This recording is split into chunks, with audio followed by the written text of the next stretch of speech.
شیخ بو علی مصری رحمۃ اللہ تعالیٰ علیہ فرماتے ہیں، فرمایا میرے پڑوس میں ایک مردوں کو غسل دینے والا رہا کرتا تھا۔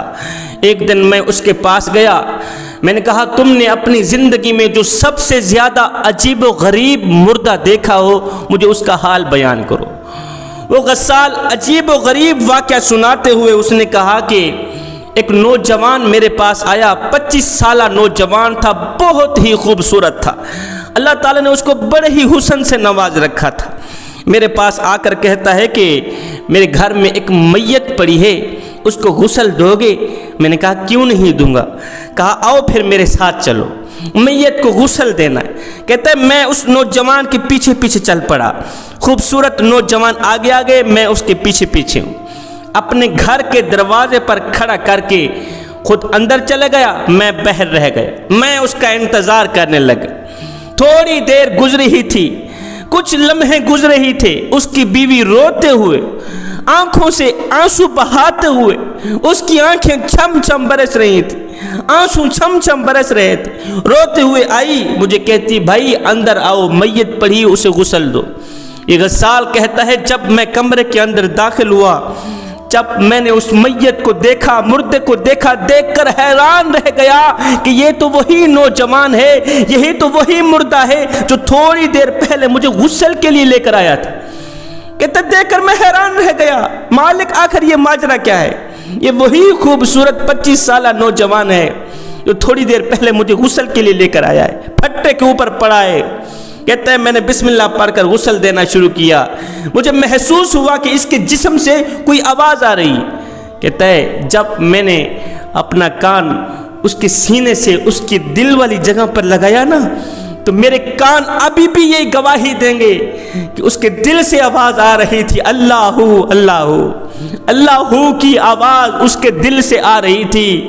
مر گیا ہے، جان نہیں رہی اندر، روح اندر نہیں رہی، پھر بھی اس کا دل پکار رہا ہے اللہ اللہ، چہرہ نور کی طرح چمک رہا ہے۔ خیر میں نے اسے غسل دیا، غسل دینے کے بعد اس کو کفن پہنایا، اس کے جنازے میں شریک ہوا، جنازہ پڑھا۔ جنازہ پڑھنے کے بعد جب اس نوجوان کی تدفین کرنے لگے، دنیا دیکھنے والی تھی، دیکھ کر حیران رہ گئی کہ اس نوجوان کا جو چہرہ تھا اللہ اکبر چاند کی طرح چمک رہا ہے، اور سب سے بڑی بات اس کی قبر میں ایسا لگتا تھا جیسے گلاب کے پھول اگے ہوئے ہیں جن کی خوشبو سے قبر میں عطر پھیلا ہوا ہے، قبر میں خوشبو پھیلی ہوئی۔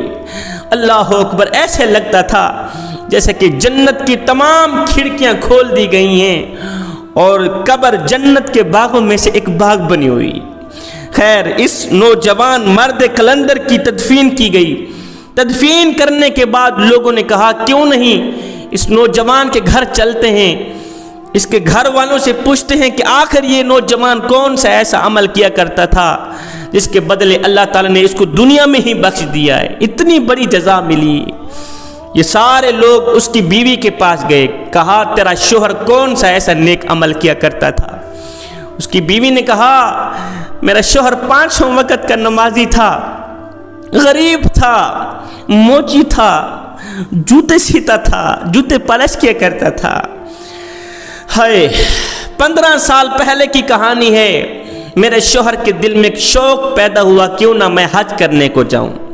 میرے شوہر نے ایک ایک آنا اکٹھا کیا کہ پیسے اکٹھے ہو جائیں، میں حج کرنے جاؤں گا، اللہ کا گھر دیکھوں گا۔ کہتے ہیں بڑے عرصے بعد، بڑی جد و جہد کے بعد، بڑی کوشش کے بعد میرے شوہر نے حج کے لیے پیسے رقم پوری کی۔ رقم پوری کرنے کے بعد میرا شوہر اتنا خوش تھا کہ میں ان آنکھوں سے جاؤں گا، اپنے مالک کا گھر دیکھوں گا، آقا کا گھر دیکھوں گا۔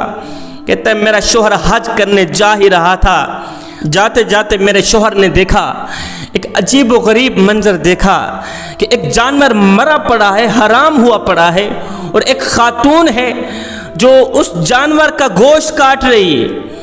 جانور کا گوشت کاٹ کر خاتون اپنے گھر لے کے آئی، میرا شوہر بھی اس کے پیچھے پیچھے چل آیا، دیکھوں تو صحیح کہ آخر یہ حرام گوشت کرتی کیا ہے۔ وہ گھر لے کر آئی، اس کو صاف کیا، ستھرا کیا، صاف کرنے کے بعد اس کو دیگچی میں ڈالا، اس کو پکایا، اس کے گھر 5 بچے تھے، خود بھی کھانے لگی، بچوں کو بھی کھلانے لگی۔ کہتی ہے میرا شوہر اس کے گھر کے اندر گیا، کہا مائی میرا دل گوشت کھانے کو چاہ رہا ہے، مجھے ایک گوشت کی بوٹی مل جائے گی؟ اس خاتون نے کہا نہیں بھائی، یہ گوشت ہمارے لیے حلال ہے مگر تمہارے لیے حرام ہے، میں آپ کو ہرگز نہیں دوں گی، یہ گوشت تیرے لیے حرام ہے، میں لاوارث ہوں، میرا کوئی وارث نہیں ہے، ہمسائے میری مدد نہیں کرتے، شوہر میرا فوت ہو گیا ہے، 5 میرے بچے ہیں، کوئی دیکھ بھال کرنے والا نہیں، کوئی کھانا کھلانے والا نہیں، میں جا رہی تھی، بچے رو رہے تھے، حرام جانور مل گیا، گوشت لے کر آئی، خود بھی کھائی، اپنے بچوں کو بھی کھلایا ہے۔ یہ سنتے ہی اس نوجوان کے پاؤں تلے زمین نکل گئی۔ نوجوان اپنے اندر حضرت انسان سے اپنے نفس کو کہنے لگا، او نفس تو حج کرنے جا رہا ہے اور تیرے محلے والے اتنے غریب ہوئے پڑے ہیں، ان کے پاس پیسے نہیں کہ حرام کھا رہے ہیں اور تو حج کرنے جا رہا ہے، محلے والے حرام کھا رہے ہیں، جب مرے گا اللہ کو کیا منہ دکھائے گا کہ میں ایک ایک آنا اکٹھا کر کے حج کرنے کو تو چلا گیا تھا لیکن اپنے ہمسایوں کا خیال نہیں رکھا تھا، اپنے علاقے والوں کا خیال نہیں رکھا تھا، یہ بیچارے حرام کھاتے رہے۔ کہتی وہ سارے حج والے پیسے میرے شوہر نے اس خاتون کو دے دیے کہ تو بھی کھا، اپنے بچوں کو بھی کھلا، بس میرا حج ہو گیا ہے، گھر چلا آیا۔ کچھ دن بعد ایک بزرگ ہمارے گھر آئے، ایک اللہ کے ولی ہمارے گھر آئے، میرے شوہر کو کہا میاں مبارک ہو تجھے، اللہ تعالیٰ نے اس سال کسی کا حج قبول نہیں کیا، اس سال صرف تیرا حج قبول ہوا ہے۔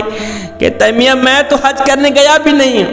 کہتا ہے واقعہ کچھ اس طرح کا ہے کہ میں اللہ کے گھر میں سویا ہوا تھا، میری آنکھ لگی، میں نے خواب میں دیکھا 2 فرشتے آسمان سے زمین پر اترے ہیں، ایک دوسرے سے پوچھ رہے ہیں کہ اس دفعہ کس کا حج قبول ہوا ہے کس کا نہیں ہوا۔ ایک فرشتہ کہتا ہے اس سال کسی کا حج بھی قبول نہیں ہوا اور جس کا حج قبول ہوا ہے وہ آیا بھی نہیں ہے۔ اچھا کس کا حج قبول ہوا ہے؟ کہتا ہے وہ ایک موچی ہے، فلاں علاقے کا، فلاں شہر کا، فلاں گاؤں کا، فلاں محلے کا رہنے والا ہے، وہ آیا بھی نہیں ہے، اس کا حج قبول ہو گیا ہے۔ غریب کی مدد کیا کرو۔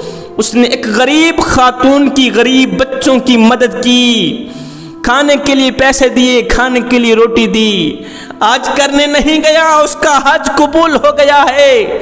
جیسے ہی اس کے منہ سے ایک جملہ نکلا تھا کہ بس میرا حج یہی ہے، اللہ تعالیٰ نے فوراً ہی اس کی یہ دعا قبول فرمائی اور میں تو حج کرنے نہ بھی جا تیرا حج قبول ہو گیا ہے۔ یہ واقعہ گزرنے کے بعد ایک دن میرے شوہر نے دونوں ہاتھ اٹھائے، عرض کی مالک میرا حج تو قبول ہو گیا، اب میں بس تیرا ہی دیدار کرنا چاہتا ہوں۔